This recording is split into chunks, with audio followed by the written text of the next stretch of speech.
Hello everybody and welcome back to Art Smart. I'm extremely excited tonight because I'm going to be presenting to you the first video of a series where I'm going to be interviewing people that are part of the creative arts. I want you to meet all kinds of people from all spectrums of art. I want you to meet artists like myself. I want you to meet musicians. I want you to meet people that are part of graphic design. I want you to meet people that are part of computer design work. I want you to meet people that do filmmaking, all kinds of things. So anyway, if you have future questions for people that come on this show, I would like you to leave a example of that question in the comments below. You can also message me. If you have someone that you'd like me to interview, of course, also do the same, and I will be happy to contact them. And of course, as always, please feel free at the end of this video to like it and to subscribe for more great content like this. Let's go ahead and get started with our very first interviewee. So here is my good friend, Morris Eugene Bryant. Hey, how you doing? I'm doing great tonight, and thank you for being the first person to sit down and do an interview like this with Art Smart. Yeah, Let me tell you guys a little bit about Morris before I start just beating him down with questions.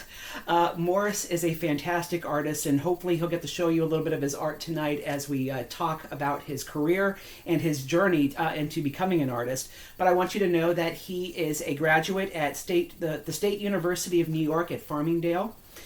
He is a graphic designer, and he has worked in many different forms of graphic design, but currently you should know that he is the graphic designer and owner of Get Right Designs, LLC. And if it's okay with you, maybe I'll put a link at the bottom of this video when we post it. On top of those things, though, he is an excellent portrait artist. He's somebody that I'm constantly striving to keep up with when it comes to his skills. He is a volunteer. He has helped so many people at the church, and I'm not going to get into all of that, but he's a wonderful volunteer. Plus, he's also given his art services over as a volunteer to the church, which I know has been very beneficial. And of course, he is a wonderful husband and father. And we'll probably talk a little bit about what it's like to be an artist and a family man as well. Yes, that is a very interesting topic. Yeah. Okay. So anyway, this is Morris, and I want to go ahead and get started by maybe going back a little bit to the beginning, which seems like an obvious thing to do. Some people get interested in art later on. Some people, it happens right away. Yes. So for you, when did you become interested in art, and how? Wow, 5 years old, if I can remember. Doodling started out with doodling. Okay. It's a combination of the gift. It was just a gift that I have, picking up a pencil and writing on the back of my mother's paperwork.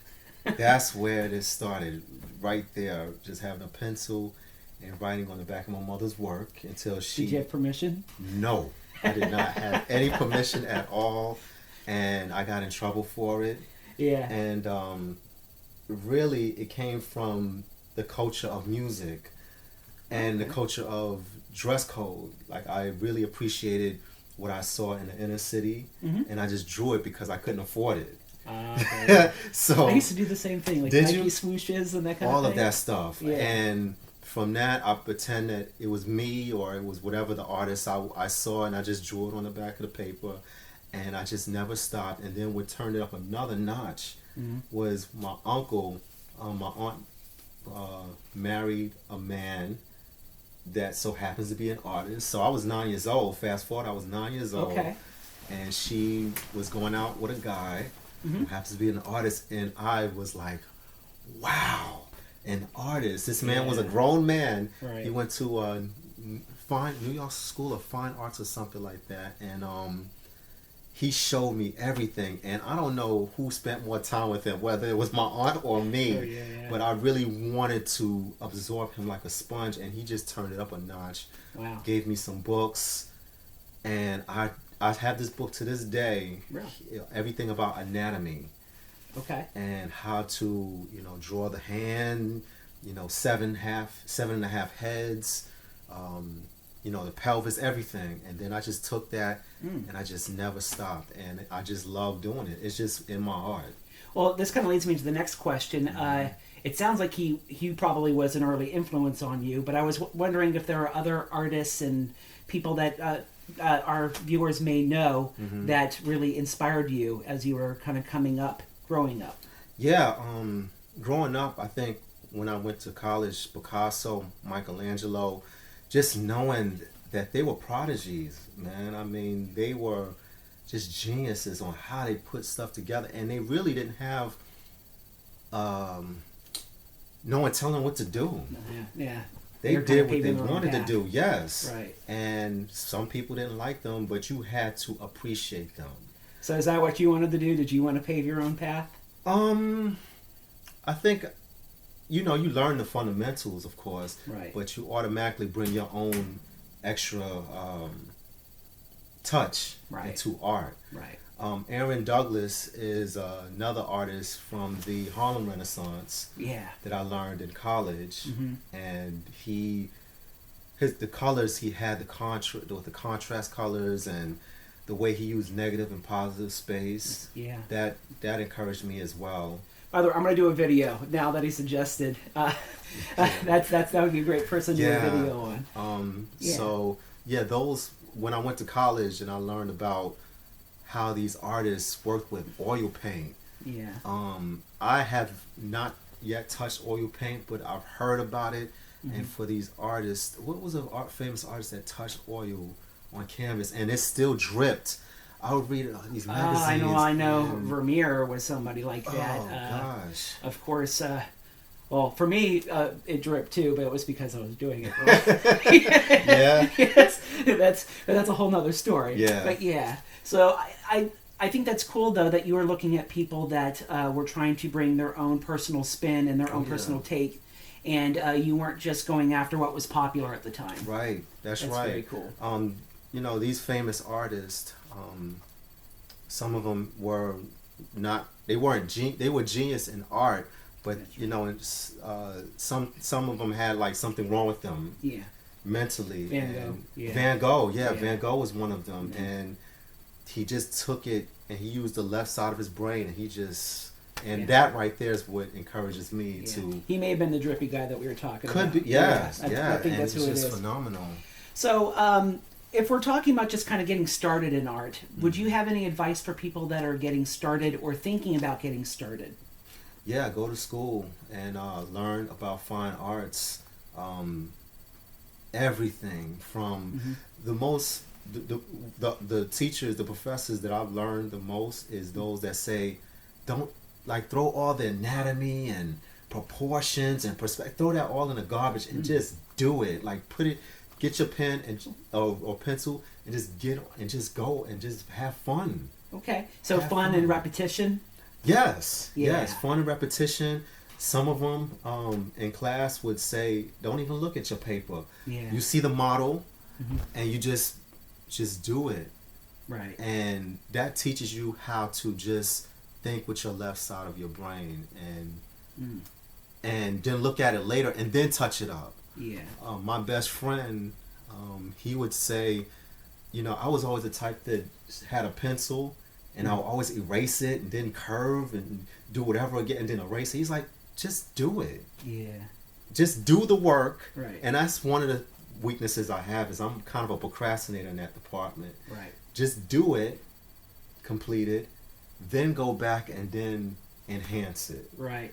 I have the same because I tend to want to rush through something. So, and then I want it to be done. And then sometimes I'll post it or show it to somebody, and then I'll go, "Oh, wait a minute, no," Yes. and then I'll realize that. So, absolutely, Yes. though, it's good to go Yes. work on it and then go back in and do the refinements. Yes. I would Yes. agree. Just have fun and, if it feels like work, don't do it. That's Yeah. one of my newest things I've heard recently. If it feels like work, don't do it.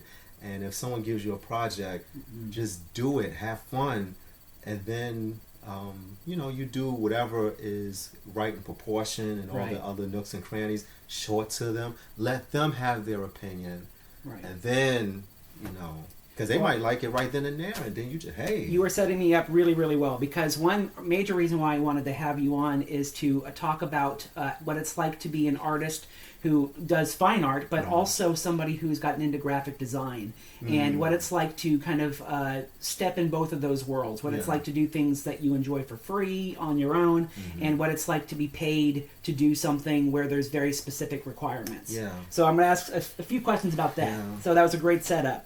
How did you get into doing graphic design? Good friend of mine Wow. Okay. So first we were starting with pencil and pen Mm-hmm. and giving people, we would receive a client Mm-hmm. and we would do it from, onion paper, tracing it and then putting it on, the white paper. And we had fun doing it. We didn't touch Photoshop at the time. We didn't touch Illustrator at the time. Interesting. Okay. So a person will request a logo. Sure. We do it right there with a pencil and a pen. After that, touch it up and put your color on it, and there you go. And then it just came to a point where you need to have clean Right. images. Right. So then, my best friend, he already did Illustrator and design. He was already going to college for it. I didn't go to college for that yet. Okay. That was the next step. But he would show me about Illustrator in regards to logos, that is. Right. And then he showed me the ins and outs. Then I did that. So it came from pencil, then the pen, then scanning it, Right. then taking it to Illustrator, and then touching it up. And then that's how I did it from now. As far as graphic design, Mm-hmm. of course, a photo was taken, and then Right.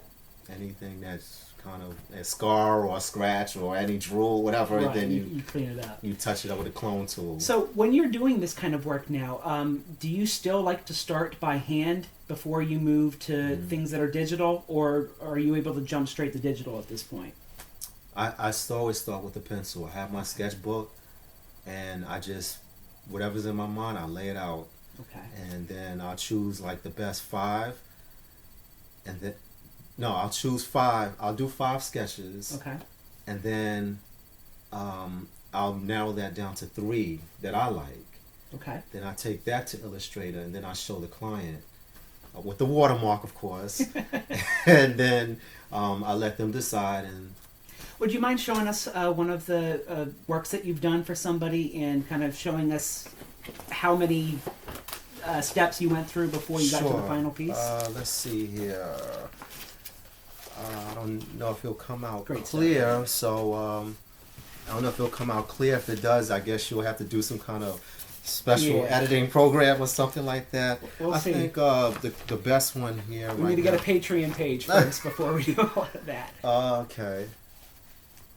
So this one here is fairly simple. I guess I'll pull it out. This is real simple. Okay. Real simple. As long as it's what the client wanted, right? Yeah, that's what they wanted, and that's what they got, and they made business cards and tickets and everything for it. So this is a simple one right here. Yeah, you may have to do this because it's backwards. No, it actually flips around. Will the it? camera. Yeah, Okay, but cool. No worries. So yeah, this is very simple, easy, Right. to the point, and I had a sketch, Jazz Junkie. So I had to think jazz in my brain. Had about 2 to 3 sketches. Okay. Took it to Illustrator, showed them the final. I think the only thing we had debates about was color, and they wanted, a nice color. This was from ground zero. They didn't have, this was a jazz place that had no logo. Okay. So they wanted that, and they wanted to just go far with it. So from there, they liked it. And they liked the circle that, that was incorporated with it, so that adds a lot of good space there. Sure. And then from that point, the color's there, the shape is there. We took it and we brought it to advertisement. Okay. Does simple go a long way when it comes to doing graphic design, or does it vary? I think it varies. I think simple is better because you have to take your logo everywhere. So, for example, if you have like a gradient in a logo, I don't believe in embroidery. There's a gradient in embroidery. Right. So you have to have something that's solid. A marquee, like at a store.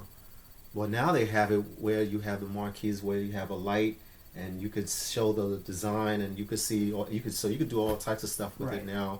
A lot of courtyards use a lot of new, innovative logo designs now, but I think really simple is better Okay.